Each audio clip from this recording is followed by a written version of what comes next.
Hola a todos, es un verdadero privilegio contar con su atención.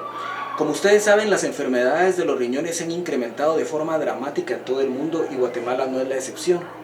Es por esta razón que cada vez estamos viendo más pacientes con enfermedades crónicas de los riñones que necesitan diálisis y trasplante o pacientes en estadios iniciales de la enfermedad.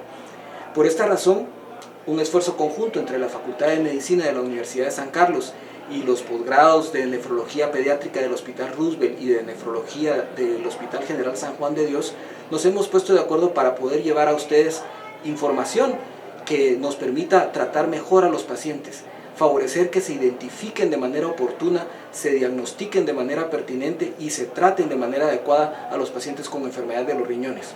Sean ustedes bienvenidos a esta serie de charlas que vamos a tener para compartir y que nos van a hacer sin duda mejores médicos a todos. Muchas gracias. Vamos a hablar hoy acerca de la infección del tracto urinario. La infección del tracto urinario es un problema frecuente en pediatría y amerita que nosotros le pongamos toda la atención porque en pediatría la mayoría de los niños que llegan a tener enfermedad renal estadio 5 llegan a tenerlo debido a malformaciones de las vías urinarias y la expresión clínica de estas malformaciones de las vías urinarias es la infección del tracto urinario, sobre todo febril. Para hacer un recordatorio, bueno, recuérdense ustedes que aquí, como pueden observar, están los riñones. Los riñones producen el filtrado glomerular que luego se transforma en orina a su paso por los túbulos. La orina cae a la pelvis renal, la cual se comunica con el uréter. El uréter desciende hasta la vejiga y la orina sale hacia la uretra. Es bueno tener este recordatorio antes de empezar con nuestra charla. ¿Por qué es importante que invirtamos tiempo en conocer las infecciones del tracto urinario? Bueno, como les decía, la ITU es la enfermedad bacteriana más frecuente en pediatría y dentro de las causas de ITU, una de las principales, como lo vamos a ver en el transcurso de la charla, es el reflujo vesicureteral, es decir, el regreso de orina de la vejiga hacia los riñones. Y esto causa cicatrices de los riñones que se llama nefropatía por reflujo. Y de acuerdo a la literatura, 1 de 4 niños que llega a necesitar diálisis y eventualmente trasplante llega a esa condición debido a la nefropatía por reflujo.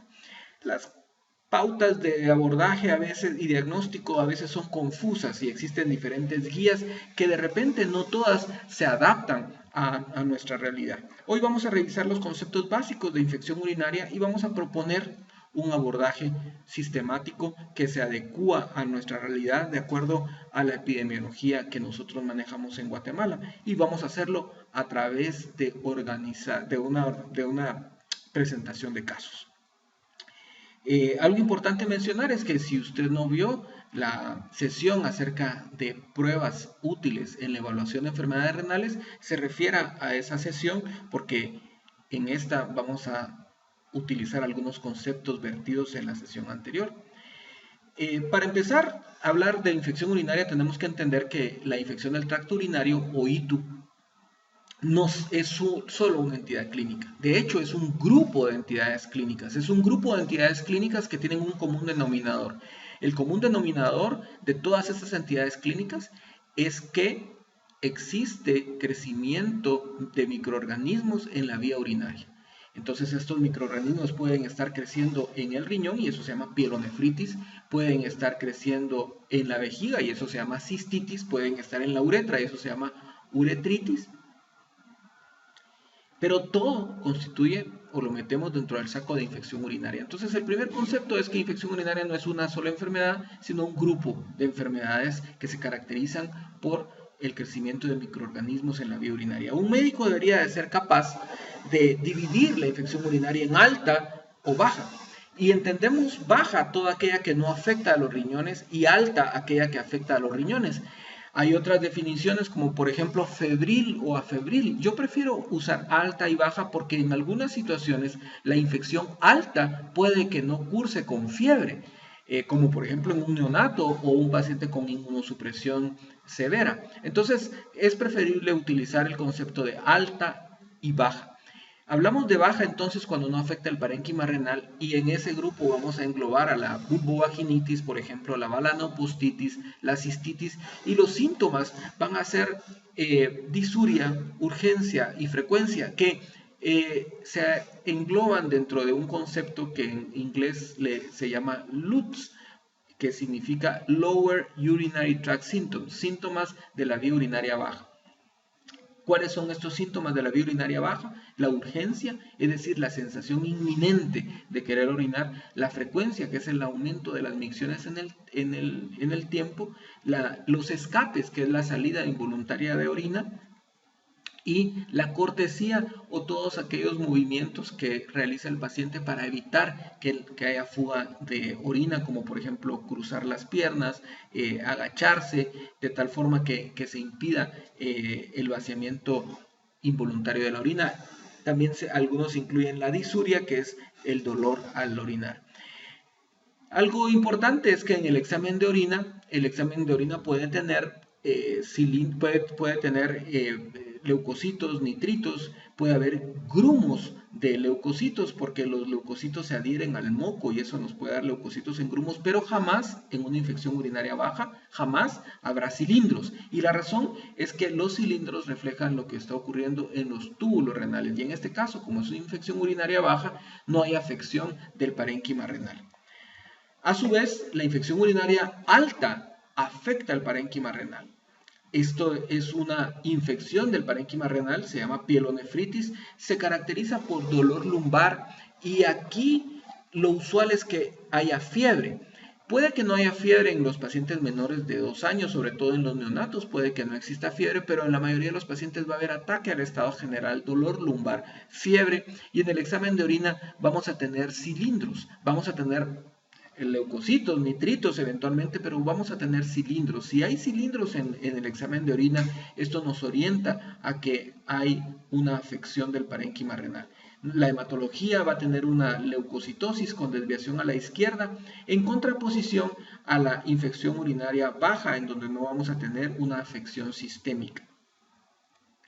Este es un cilindro, recordando lo que habíamos visto en una de las sesiones, un cilindro leucocitario.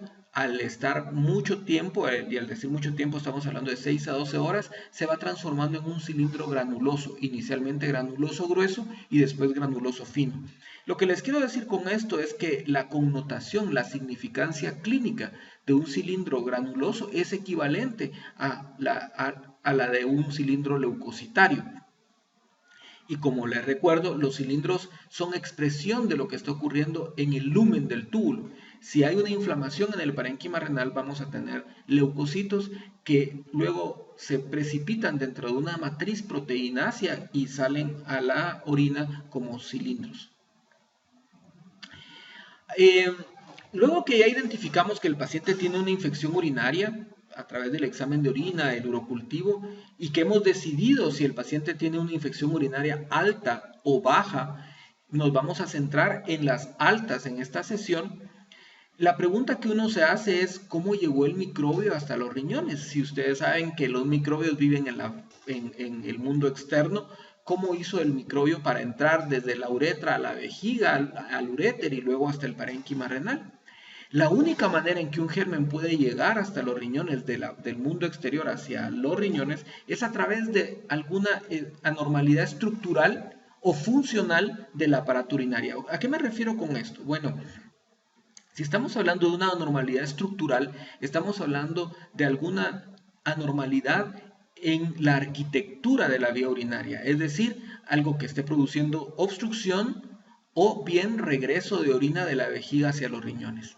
Y si es una anormalidad funcional, lo que estamos diciendo es que la arquitectura de la vía urinaria es normal, pero que el funcionamiento es inadecuado, y esto, como vamos a verlo en el transcurso de la presentación, se llama micción disfuncional. Entonces, a través de los estudios de imágenes es que yo puedo decidir si lo que existe es una anormalidad estructural o bien, si no hay ninguna anormalidad estructural, lo que hay es una anormalidad funcional. Recapitulando entonces, si yo ya decidí que el paciente tiene una infección urinaria, que esta infección urinaria es alta, lo que me pregunto es ¿cómo llegó el microbio al riñón? y las únicas posibilidades es que existan anormalidades estructurales o bien anormalidades funcionales que hayan facilitado la migración del germen del mundo exterior hacia los riñones. Si yo encuentro dentro de los estudios de imágenes anormalidades estructurales, lo más probable que voy a encontrar va a ser o bien una obstrucción o bien reflujo. Si no encuentro ninguna de estas dos, descarto las anormalidades estructurales y me quedo con la posibilidad de una anormalidad funcional. Vamos a ver algunos ejemplos más adelante. Vean entonces la imagen, este sería el flujograma de su pensamiento. Cuando ustedes vean a un paciente y vean y le hagan diagnóstico de una infección del tracto urinario a través de un examen de orina y de urocultivo, decidan si esta es alta de acuerdo a la sintomatología del paciente o bien si es baja. Si es alta, ustedes tienen que explicar cómo llegó el germen hasta los riñones y la manera de explicarlo va a ser a través de los estudios de imágenes. Si los estudios de imágenes me revelan una anormalidad en la estructura de las vías urinarias, esta puede ser un regreso de orina de la vejiga hacia los riñones que se llama reflujo o bien una obstrucción. Si no existe anormalidades en la estructura, nos quedamos con una anormalidad funcional y esto se llama micción disfuncional. Veamos el primer caso. Se trata de un paciente de 3 meses de edad que llega a la emergencia con historia de enfermedad febril sin foco aparente. 3 meses de edad, recuérdense. Al examen físico le encontramos una temperatura de 40 grados centígrados, luce tóxico y el paciente está deshidratado. Le hacemos estudios de laboratorio y cuando llegamos encontramos una hematología con 35.000 glóbulos blancos, 90% segmentados, una velocidad de sedimentación elevada y un examen de orina con leucocitos campos llenos, cilindros leucocitarios y granulosos gruesos, nitritos positivo y una densidad en 1.005. Las preguntas que nos hacemos es, bueno, ¿tendrá este paciente una ITU? Y la respuesta, pues sí, si regresamos a nuestro caso, van a encontrar que tiene pues nitritos positivo, tiene leucocitos campos llenos, aunque en este momento no tenemos un urocultivo positivo, las posibilidades de que este paciente tenga una infección del tracto urinario son altas. Y la siguiente pregunta que nos hacemos ¿es una infección urinaria alta o baja? Y como ustedes pueden ver, hay algunos indicios que nos ayudan a opinar al respecto. Por ejemplo, tiene leucocitosis con desviación a la izquierda con una BS alta, eso nos habla de un involucramiento sistémico, apoya la ITU alta. En el examen de orina mencionamos que tiene cilindros leucocitarios y granulosos, eso nos habla de una inflamación en el parénquima renal, nos ubica en una infección urinaria alta. Y algo importante de recordar es que aunque este paciente no tuviera fiebre, aún con los hallazgos de la orina, podríamos ubicar esta infección en el parénquima renal. Y es importante decirlo porque muchos de los niños menores de 2 años puede que cursen con una infección del parénquima renal y no tengan fiebre. Pero ahorita todo nos va orientando a que es una infección urinaria alta. Hay una alteración en la densidad urinaria que, como ven ustedes, el paciente, si se recuerdan, estaba deshidratado y a pesar de eso tiene una densidad urinaria baja. Eso nos habla de una disfunción del riñón que está siendo incapaz de concentrar la orina y también eso nos apoya que se trata de una infección urinaria alta. Ahora, la siguiente pregunta que nos hacemos es, ¿cómo llegó el microbio ahí? ¿Habrá una anormalidad estructural o una anormalidad funcional? Ya por la edad uno puede decir que la anormalidad no es funcional, este paciente no tiene control de esfínteres, que lo más probable es que sea estructural. Sin embargo, necesitamos imágenes para saberlo. ¿Y qué anormalidad estructural puede haber? Un reflujo o una obstrucción. Entonces el primer estudio que hacemos es un ultrasonido y si este ultrasonido evidencia anormalidades nos orientará en el diagnóstico. Este es el ultrasonido del paciente. Como pueden ver ustedes, es un varón, tiene ictus a repetición, tiene una hidronefrosis que como pueden ver en las imágenes es bilateral y es severa. Esto nos hace pensar en la posibilidad de una obstrucción y no nos descarta la posibilidad de reflujo. Entonces, un ultrasonido con hidronefrosis nos hace pensar en la posibilidad de obstrucción, pero no nos descarta la posibilidad de reflujo y para hacer diagnóstico de reflujo necesitamos necesariamente un cistograma. Este paciente podría tener una obstrucción en los dos uréteres, por ejemplo, ¿sí? Aquí y en el otro uréter, pero sería demasiada mala suerte que tuviera una obstrucción en los dos uréteres. O bien podría tener una obstrucción en la uretra. Siendo un varón, las válvulas de uretra posterior podrían ser una muy buena explicación en este caso y debemos tenerlo en cuenta.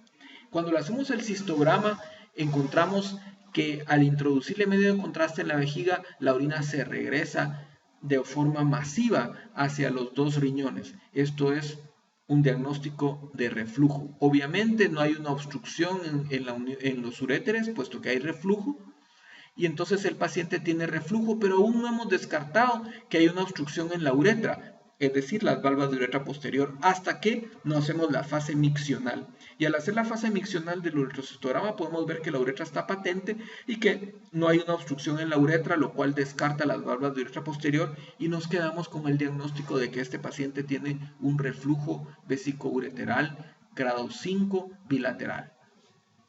¿Qué es este reflujo vesicoureteral grado 5 bilateral?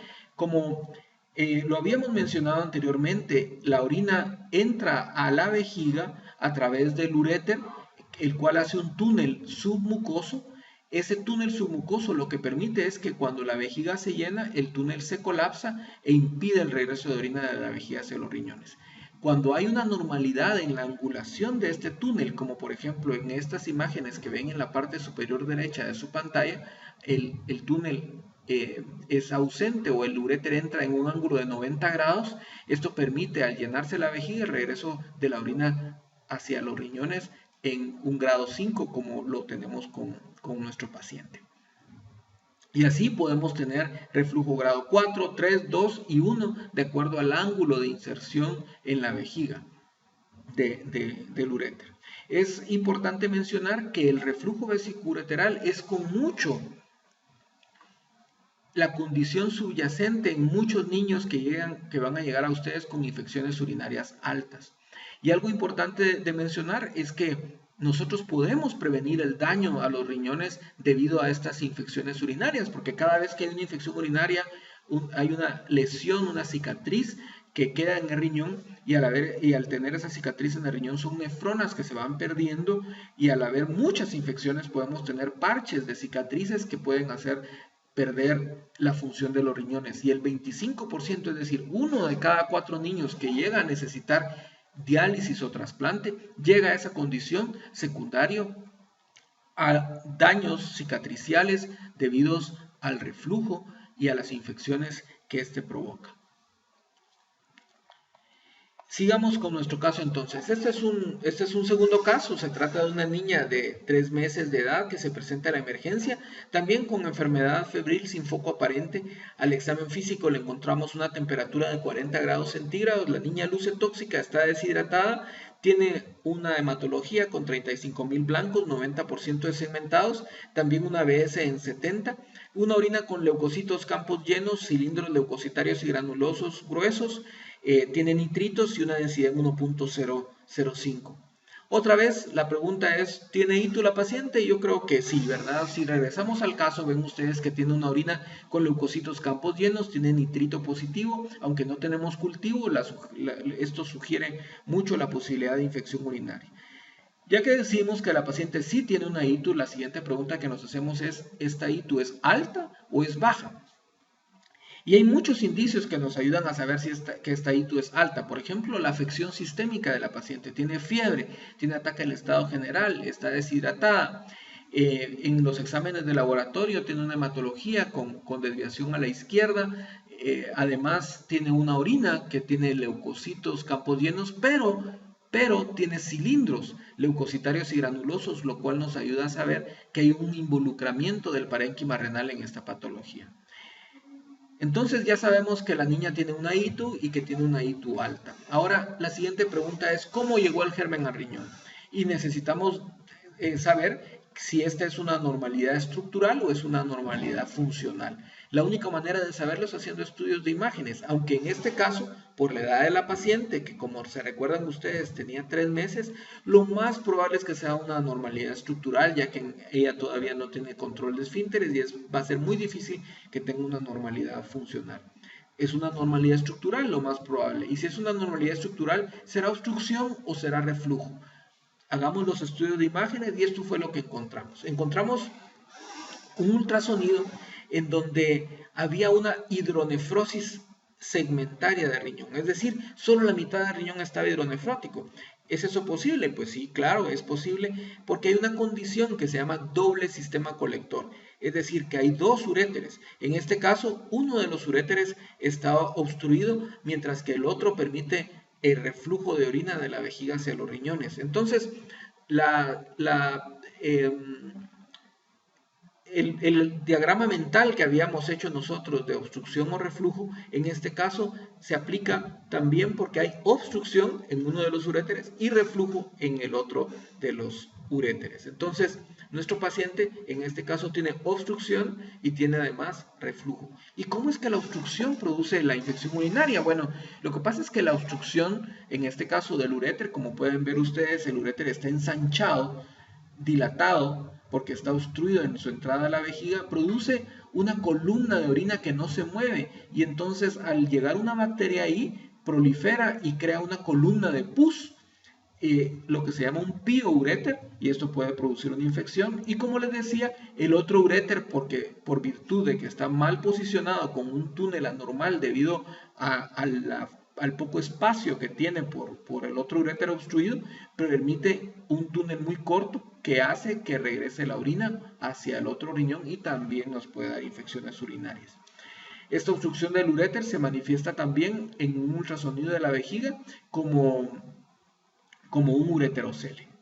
Aquí tienen ustedes un cistograma en donde pueden ver el ureterocele en la vejiga, que se ve como un balón de sonda Foley dentro de la vejiga. Y bueno, ahora pasemos a nuestra segunda parte. Ya vimos que la infección urinaria alta se debe a anormalidades ya sea estructurales o funcionales. Vimos las anormalidades estructurales, vimos los dos casos, el reflujo y la obstrucción. ¿Cómo lo diferencio? Pues bueno, hago un ultrasonido, si hay hidronefrosis puede ser obstrucción o reflujo, hago un cistograma después y si hay reflujo, pues confirmo el reflujo y si no, me quedo con la posibilidad de una obstrucción para referirlo y que sea estudiado por el especialista y se encuentre el grado y el sitio exacto de la obstrucción para evaluar el tratamiento quirúrgico de la misma. Ahora bien, pasemos a las anormalidades funcionales, es decir, aquellas en donde encontramos estudios de imágenes normales. Esto se llama micción disfuncional y lo que pasa es que el orinar, a pesar de que se hace de manera espontánea, pues implica una red de arcos reflejos muy complicada, como lo ven en la imagen de la diapositiva. Pero básicamente necesitamos recordar que la vejiga tiene dos músculos. Un músculo que se llama detrusor, que es el músculo que se hace grande o pequeño cuando se llena la vejiga de orina, y el esfínter interno que se hace grande, que tiene forma de un anillo y que se hace grande o pequeño para permitir la salida o no de la orina de la vejiga. Básicamente, haciendo un dibujo más simplificado, pueden ver ustedes que la vejiga tiene dos ciclos, una fase de llenado y una fase de vaciado. Cuando hay una fase de llenado hay una relajación del detrusor, que es el músculo de la vejiga, y una contracción del esfínter, que es el anillo que impide la salida de la orina. Y cuando hay una fase de vaciado ocurre exactamente lo opuesto. Se hace pequeño el detrusor, se contrae el detrusor y el esfínter se hace grande, permitiendo la salida de la orina. Estas dos fases tienen que ser coordinadas. Cuando ocurre una descoordinación en estas fases es que nosotros llamamos que el paciente tiene micción disfuncional. Por ejemplo, que haya contracciones del detrusor cuando hay contracciones del esfínter. Esto puede darnos una vejiga de alta presión, en donde la presión adentro de la vejiga aumenta de tal forma que se regresa la orina de la vejiga hacia el riñón.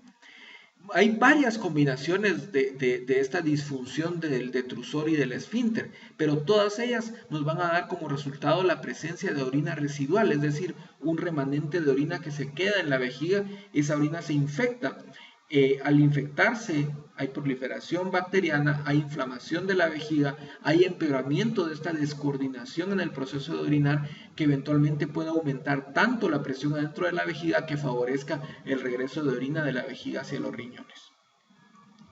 El caso 3 nos va a ilustrar este caso. Se trata de un niño de 7 años que se presenta a la emergencia con historia de enfermedad febril sin foco aparente. Este paciente tuvo un mielomeningocele corregido, ahora tiene 7 años, pero tuvo un mielomeningocele que corrigieron y ha tenido múltiples infecciones urinarias a repetición y también padece de incontinencia, es decir, tiene escapes de orina.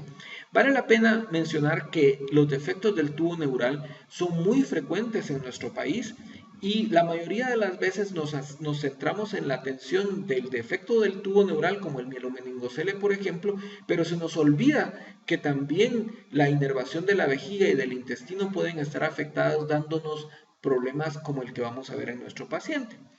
Este niño le habían operado el mielomeningocele, pero había estado con infecciones urinarias con fiebre.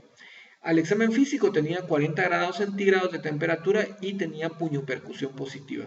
En su hematología tenía 35.000 blancos, 90% segmentados, una proteína C reactiva en 170, una orina con leucos campos llenos, cilindros leucocitarios y granulosos, nitritos positivos y una densidad baja.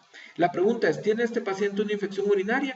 Pues sí, tiene una infección urinaria. ¿Será alta o baja? En este caso, ¿se recuerdan ustedes? Tiene afección sistémica, tiene puñopercusión positiva, el paciente está febril, lo más probable es que tenga una infección alta. Además tiene un examen de orina con leucocitos campos llenos, pero también tiene cilindros granulosos. También la pobre concentración de la orina me hace pensar en que hay una afección en la función renal que está haciendo que no concentre la orina a pesar de que el paciente está deshidratado. Todos estos datos me ayudan a hacer el diagnóstico de una infección urinaria alta. ¿Por qué? ¿Tendrá una anormalidad estructural o funcional? Bueno, ustedes podrán decir, este paciente tiene mielomeningocele, lo más probable es que la inervación de la vejiga esté alterada y la afección sea funcional.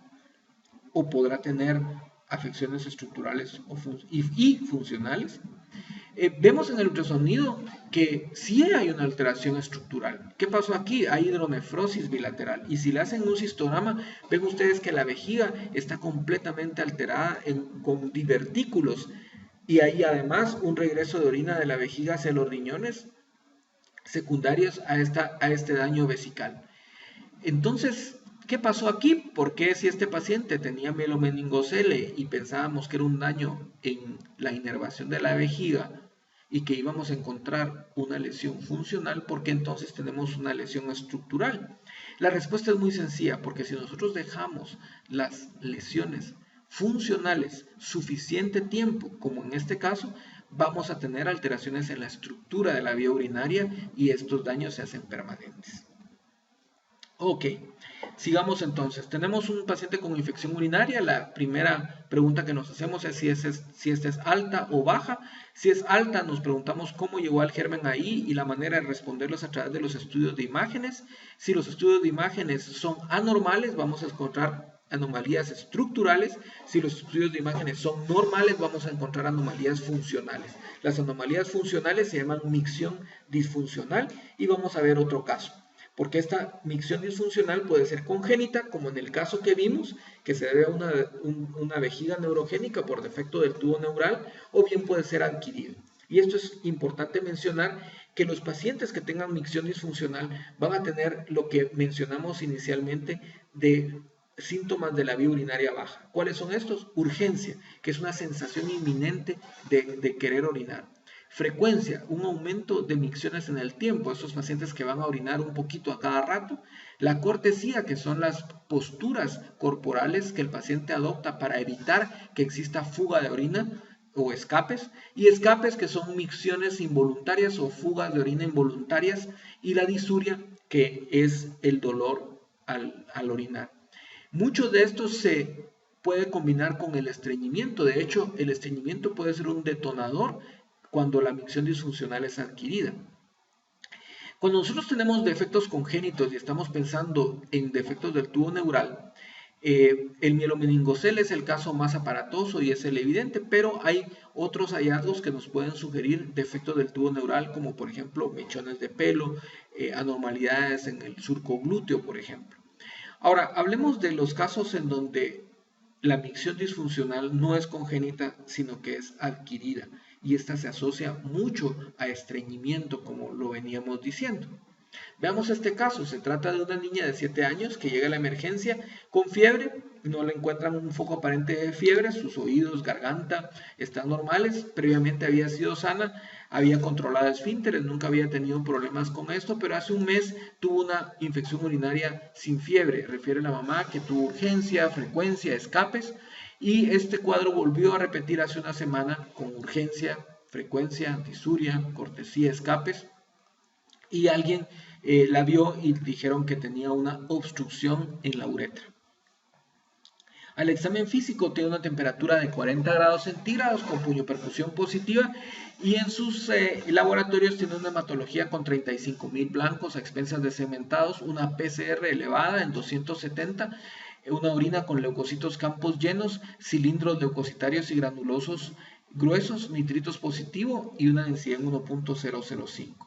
¿Es una ITU? Pues sí, es una infección urinaria, a pesar de que no tenemos cultivo, tenemos una orina con leucocitos campos llenos, tenemos una orina con nitritos positivos, lo cual nos ayuda a saber que hay presencia de bacterias. Una orina que tiene cilindros nos ayuda a ubicar que la infección es alta, que hay afección del parénquima renal. ¿Por qué llegó el germen aquí? Al hacer los estudios de imágenes, vemos que los riñones son normales, no hay hidronefrosis. Y al hacer el cistograma vemos que no hay regreso de orina de la vejiga hacia los riñones, pero hay residuo de orina, es decir, que se queda orina residual, y es por eso que alguien había pensado que la niña tenía una obstrucción en la uretra. Sin embargo, lo que la niña tenía era una micción disfuncional. Tenía todos los síntomas de tracto urinario bajo que habíamos mencionado, y entonces la descoordinación en el proceso de orinar hace que la niña no pueda vaciar la orina, que se quede orina residual, que esa orina se infecte y que el círculo vicioso se repita incontables veces. Entonces, ITU alta o baja, ¿cómo llegó el germen? Por una anomalía estructural, si nuestros estudios están anormales y lo que vamos a encontrar van a ser reflujos u obstrucciones. Si los estudios están normales, es una anormalidad funcional y se trata de una micción disfuncional. Muchos de los casos son detonados cuando son adquiridos, son detonados por estreñimiento severo. Entonces es muy importante en esos pacientes, además de tratar la infección urinaria, tratar el estreñimiento. Hay otras causas, pero el estreñimiento es una causa frecuente, pero por ejemplo las uretritis y las vulvovaginitis causadas por irritaciones pueden también desencadenar una micción disfuncional. Conclusiones: todos los pacientes con ITU alta de primera vez requieren estudios radiológicos, sobre todo los menores de 2 años, independientemente del sexo, porque nos podemos estar enfrentando a una anormalidad estructural que potencialmente puede ser tratada y podemos entonces nosotros abortar que el paciente llegue en un momento dado a tener insuficiencia renal crónica. Los estudios radiológicos van a identificar esas anormalidades estructurales que nosotros podemos corregir, y los estudios que estamos proponiendo que realice el pediatra general o el médico que mire al paciente son el ultrasonido renal y vesical y el cistograma miccional. Recuerden ustedes que la nefropatía por reflujo, es decir, el daño cicatricial que se produce en los riñones por las infecciones urinarias secundarias al regreso de orina de la vejiga hacia los riñones, es una causa muy importante de daño renal en los niños y es algo que podemos prevenir. Si nosotros sabemos que 1 de cada 4 niños llega a requerir un trasplante renal debido a esta patología, si nosotros somos capaces de identificarlo tempranamente y tratarlo tempranamente, podemos evitar que 1 de 4 niños llegue a necesitar diálisis y trasplante. Muchas gracias por su atención. Esperamos que la información compartida nos ayude a identificar oportunamente a nuestros pacientes, a tratarlos de mejor manera, y por favor no se pierdan el siguiente video que va a ser de beneficio para todos. Muchas gracias.